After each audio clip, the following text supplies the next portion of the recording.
ईद मिलन व मस्जिद परिचय कार्यक्रमातून सामंजस्याचा संदेश।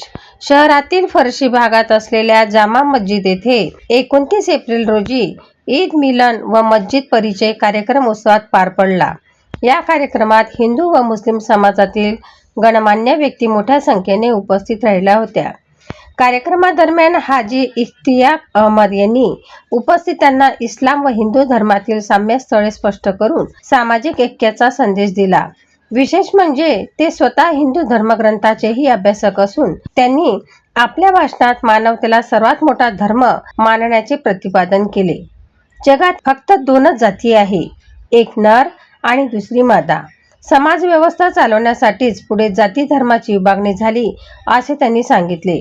तसेच आदम आणि हवा यांच्या उत्पत्तीचा संदर्भ देत सर्व मानव एकाच कुटुंबाचा भाग असल्याचे त्यांनी अधोरेखित केले।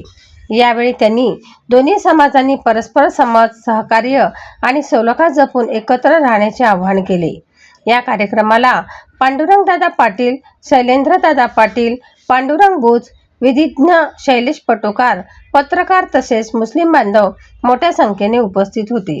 प्रमुख पाहुणे म्हणून शेगाव शहर पोलीस ठाण्याचे पोलीस निरीक्षक निमिष मेत्रे उपस्थित होते। उपस्थित मान्यवरांनी आपल्या मनोगतात अशा प्रकारचे उपक्रम नियमितपणे आयोजित व्हावेत, जेणेकरून समाजात जातीय सलोखा आणि ऐक्य अधिक दृढ होईल अशी अपेक्षा व्यक्त केली। कार्यक्रमानंतर सर्व उपस्थितांना शीरखुर्मा व फराळाचे वाटप करण्यात आले। युवा क्रांती न्यूजसाठी डी ललित, शेगाव।